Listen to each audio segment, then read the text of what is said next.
Good evening. This is a Newsfirst exclusive, a special interview on something that BMICH and Kolamba Kamatha is bringing to you this month. It is a festival that many are looking forward to, and that is the Kolamba Kamatha Festival. The debut festival is happening this month from the 27th to the 30th of March, and we have someone very important, an iconic character to speak about this festival. This is her brainchild, and she is the chairperson of the Kolamba Kamatha Festival and BMICH, former President Chandrika Bandaranaike Kumaratunga. Well, Madam, before we move into more details about the whole festival, I'd like to hear where this idea came into life. What was the inception thought? Where, I don't know, but I have, I think, the weakness or ability to have all kinds of creative ideas on many things. So, Kolamba Kamatha is just one of those things that I started doing at the BMICH. We started a leadership academy. We are now working towards a science park, the first one in Sri Lanka, and all kinds of other things, various other projects. So, Kolamba Kamatha is obviously for the arts, performing arts. From a very young age, I love drama and dance and music. I used to play the piano, I used to dance on stage, I used to take part in plays, so all kinds of things, in addition to reading, of course. So I had that great passion for the arts, and I think it was encouraged by my father, who also had that. He used to read a lot. Even at the most stressful times, we would find him, even if he went to have an afternoon nap of 15 minutes, he would read a book and he would be found sleeping with a book on his stomach. So, and he would encourage us. He'd push me into dancing, learning Canadian dancing and all this kind of thing. So we were encouraged. We were sent for music classes, piano classes. Only singing I can't do. I sing completely flat. So I think that love came like that. Then I was in the capital city of the arts in Paris for 5 years while I was at university. So I had all the possibilities to indulge in it. Even when I was a broke student, we would not eat some meals and collect the money and go to see plays and ballets and that kind of thing. Wow. Well, that was a chance in a lifetime I got. So that all that went on like that. And in the university in Paris, we had free dance classes, free all kinds of things. Drama, at that time there were various drama movements. I loved the cinema also. As I said, long before I met Vijay Kumaratunga, from the age of 11, we used to follow the cinemas, the films that were going on in the world and here. So it was all that. And I believe that to take a country forward, education is the most crucial, essential thing. So as soon as I became Prime Minister, within 2 weeks, the then President called for the presidential election. While going in for the presidential election, I created a presidential task force for education, and I used to sit with them while going for election meetings and told them I want a program very fast, within 2 weeks of becoming Prime Minister. And I got the program in about 1 year. They really worked on it hard, but there was a lot of things to correct and undertake. And we started a massive education reforms, extensive, intensive education reforms, beginning from January 98, having planned for it. It took so long because we had to do a complete curriculum reform. Curriculum had not been reviewed for 25 years in Sri Lanka. What I learned in school was being taught to children when I became president. And normally it is an accepted fact that curriculum must be, especially in the fast-moving world today, where knowledge is renewing itself every day, you have to have a serious curriculum reform in the national education sector every 3 years. And once again, after we did the curriculum reform, nothing has happened now for 30 years.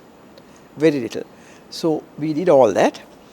So I believe that education is absolutely essential for countries to move forward. Whatever else you may do will not work unless you change the hearts and minds of the children. So and then the arts is a very, very important factor for that, emotionally, personality-wise, to build a good citizen. And performing arts especially builds a personality, gives a lot of self-confidence. It encourages people to, you can't say I'm going to only do a play or a film with Sinhala Buddhists only, or Tamil Hindus. Everybody has to get together, you have to do things together, so it encourages reconciliation and harmony in the society. So all that is important, and you cannot have education without the arts and sports. Sports is another very, very important factor. So we had that comprehensive education program. All that has fallen through now. So I thought, at least in my little way, we can encourage the arts. And when I became Chief Minister of the Western Province, we tried to start a drama academy, a national drama academy. We did all that was required. I invited 39, I remember, the leading drama directors to come together, and playwrights. And we discussed this whole idea. They thought it was great. And they drafted a curriculum for drama, for a drama school. Selected who should be the teachers. And when we were about to start, I got kicked upstairs as Prime Minister and then President. And the others who came after me didn't understand this, or I don't know what. They converted the very lovely drama facility that we created very close by, down Stanley Vijay Sundaramawatha, into an office complex, and started renting out the rooms for officers. So like these things have gone on. Then the Nelumpokuna was my concept, our concept. It was going to be the main millennium project of my government, a performing arts theatre. But that was also going to have that academy sector, which was sabotaged in the other place or destroyed. And walk-in theatre for young people, free theatre every evening, and that kind of thing. Then again I went home, and that was corrupted into what it is today. The design was not this. It wasn't going to be called Nelumpokuna. It wasn't just a theatre. It was going to be a whole complex of performing arts, and it was going to be the art square with the art gallery on one side, this in the middle, museum on the other side, and the University of Performing Arts also somewhere in all that was going to become one complex. So all that has now sort of been put on hold. So this is a love, a passion I had always. And finally, when I came back into the BMICH as the chair, I thought, let's try it in a small way with this place, where nobody can interfere with this. And we have some funds. So that's how we started this in a small way. We started with this hall where we are sitting today. And this is a good performing arts small theatre, boarded floors and sprung floors and all that kind of thing, with a beautiful landscaped garden around. And now we are just finishing building another theatre for a larger number of people. And we give this out at a very, very, very nominal rates to drama people, to dance people, and it's booked all the time, all 7 days of the week, for classes, because they don't have places for a class. They don't have place for rehearsals. So rehearsals, classes, workshops, and so on. And then we thought that is not enough. We have to have few steps forward. Let's have a annual drama festival, like they have in some of the countries, foreign countries, like the Edinburgh Drama Festival. In France, they have several. Nancy, one in which I was involved because a friend of mine, professor, did it, and all this kind of thing. So that's what we are having on the 28th, 29th, 30th. We are having 30 plays, and I think the details would have been discussed earlier. And we want to have a festive year where people we have plays happening, 3 plays at the same time. So with one ticket, people can move around, watch whatever they want, or get up and go into another one. There will be food stalls and, various little Sri Lankan craft stalls and all that, so that people enjoy themselves indulging in theatre. Sounds like a lovely festival to have in Colombo. But Let's madam, hope it when goes you well. when you said, when you spoke about your idea and bringing an idea like that into a large scale festival, can you walk us through your journey since Kamatha was established in 2022 in November, and then how you all actually thought, we're going to have this festival, and did you all come across any challenges doing something like that in a government that is not yours as well? Not much. The government has nothing to do with the BMICH. The BMICH is an independent institution created by an act of parliament. Only the president appoints the board. Apart from that, they can't ask for anything. Even the Auditor General in a government institution, the Auditor General has to audit our accounts. Even that is not required, but we get the best, some of the biggest auditing firm in Sri Lanka to audit it, and we try to be very transparent in our governance. So no problems, except that we had teething problems in organizing the festival because we didn't have experience in that. We had a small committee, and then some people are not interested. Then I changed the committee and got very efficient 2 young event managers and 2 other staff from the BMICH who are involved with this. And just the 4 of them and me pushing them, and the committee did the work with a lot of support from the BMICH management. So I think because we had the concept in our heads, and I had attended drama festivals, and one of our event managers is a drama expert. So there was not, and we got a lot of support from the drama people whenever we asked for it. Right. And madam, the Kolamba Kamatha festival, it's the debut. It's the first time we're going to have something like this in Colombo. So no, the government has an annual drama festival. This is the first and only one outside of the government festival. Right. And when you speak of this festival, how exactly, because you mentioned your time overseas and you wanted something similar to be done in Sri Lanka. And what is the kind of standard you all want to set for a festival like this? That's a difficult question to answer, but we would like it to be one of the best in the world. And it will take a little time, but we would like to invite for future festivals, if we get the funding, to invite foreign drama groups to also come and perform here. Of course. At the festival. And how exactly would you see this help Sri Lanka's international profile? Well, you know about the Goa Lit Fest. Yes, I saw you there actually. I have been one of the people who has gone there from the beginning for 20 odd years. Yes, and little by little, quite a lot of people, especially from the region, come specially for that. And that helps tourism and all that. So in the same way, if this becomes well known, we have to invite theatre groups from at least first from South Asia and nearby East Asian countries. And then little by little, it will develop into something hopefully internationally renowned. All right, we are looking forward to this festival being such an icon that Sri Lanka is recognized for as well. And I'm deviating a little bit from, the fun side of this festival. You are someone who has had a front row seat in politics, still do, I believe.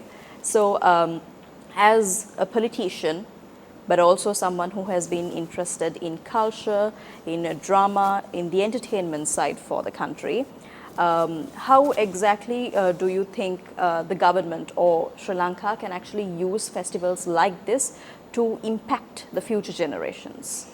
Like you said, you mentioned the education sector. Likewise, what else can they do? I would prefer to say,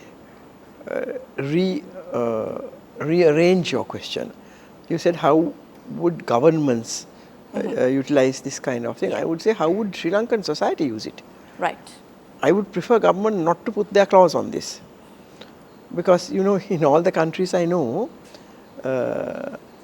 especially drama and cinema have played a crucial role in social change. Right. In changes in society that were required, and some of them were part of the leading people in revolutions. Writers, singers, musicians, drama people, artists. So this is something that the government should not control, they should only encourage and subsidize, as they do in England, in France, in Germany, in all the self-respecting countries. But let society have their own committees and this and that, boards of directors, and carry on.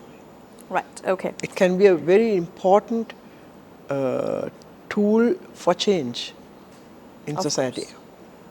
And my final question to you before we wrap up. As I have always said, one good play is worth 100 political speeches. Wow. Right, okay. And for, coming from a politician, I think that is a really big deal. Well, madam, before we wrap up, my final question for you is, this is the first Kolamba Kamatha edition that we are going to see. And you all might have a plan for the next few to come. I don't know if we should jump into that before this one. Well, annually, we hope it will continue every year. Right. And what do you all expect to give back to the society and especially the younger generation who are being a part of this festival? Well, first and foremost, the love for theatre.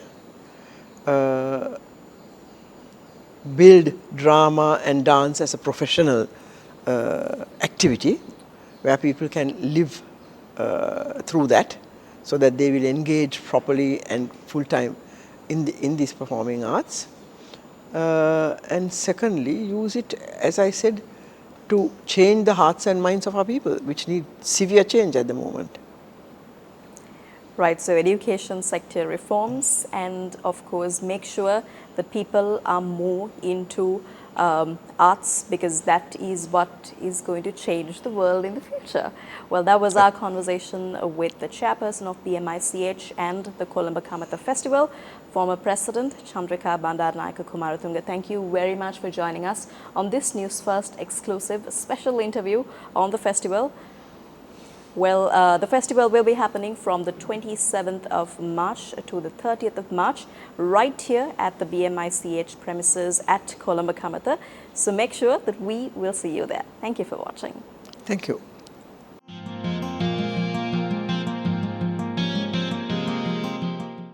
Hello there, you're joining us on yet another Newsfirst exclusive, and this World Theatre Day, we are bringing you something exciting, something new that you can enjoy and talk about.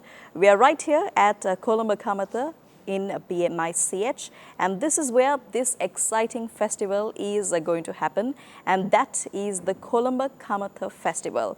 We have a festival director of the Kolamba Kamatha Festival, Chanchala Gunavardhana, and also the Director General of BMICH, Manuja Karya Peruma. So I'm going to shoot my first question to you, Chanchala. While we were talking backstage, you mentioned a little bit about the festival, but I'd like to know, we see festivals in Sri Lanka quite often. What makes this particular festival different, and what can we expect over the 4 days the festival will be happening? Sure. So Kolamba Kamatha Festival is a festival of theatre. And I think that itself is a unique factor. Yes, there are great festivals of theatre already in play, but I think that this is still a space when we're seeing literary festivals in plenty, that we still can innovate and develop. And so this is a really exciting festival that not only is platforming theatre as other festivals do, but we are unifying English, Sinhala and Tamil theatre all together in the same space across 6 different venues that are at this Kolamba Kamatha Theatre Hub, or I'd like to say our Kolamba Kamatha Theatre Gama, right? A village of theatre venues. We are going to have every day multiple plays across these 3 languages and in all the genres, and we're also looking at plays that are for the general audience at large, but also specifically focused on children's theatre, as well as theatre just for adults as well. So something fun for different categories as well.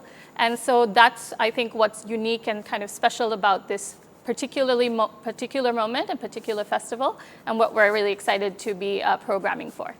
Well, you mentioned the Kolamba Kamatha Gamma. Yeah. So what are the venues in this Gamma? Sure. So we're really happy to be taping in one of them. So we have venues like this, the studio, that reminds you of sort of like dance and play practice studios, wooden floors, reflecting glass actually, usually that's covered up right now.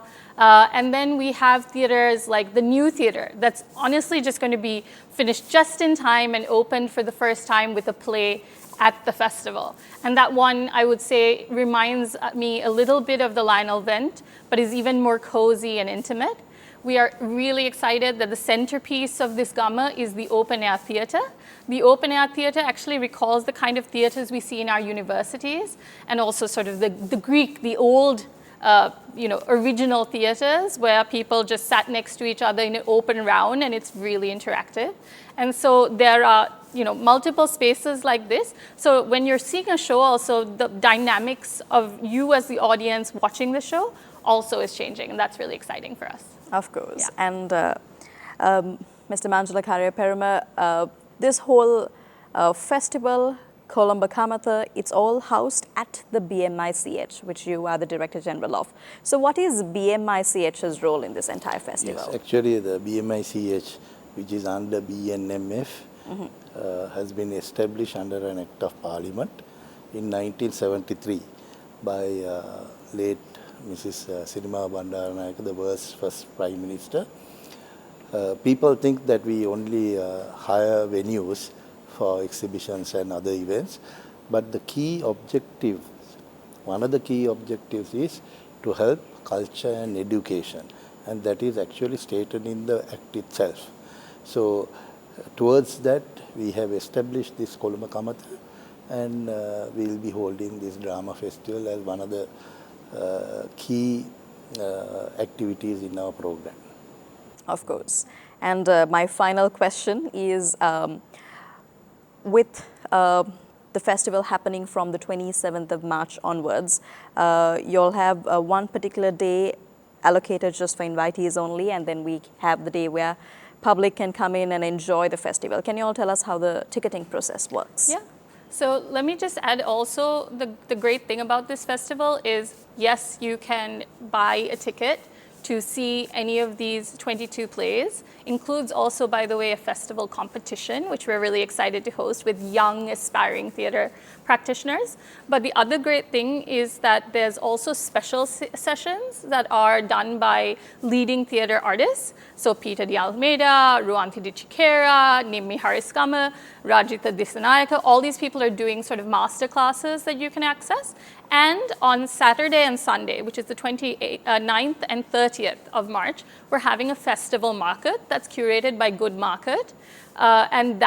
And through all the days of the festival, there's also going to be a lot of food and drink and activities geared for all ages. So there's going to be some face painting, you can get your sketch artist done, and you can also see Lankan crafts at this Good Market. And with them, this time we're doing demonstrations as well. So I think there's something here, and for those things, you don't need a ticket. So you can come to the Kolamba Kamatha Gamma during all these days and just have a great time being here and being in the atmosphere of the theater.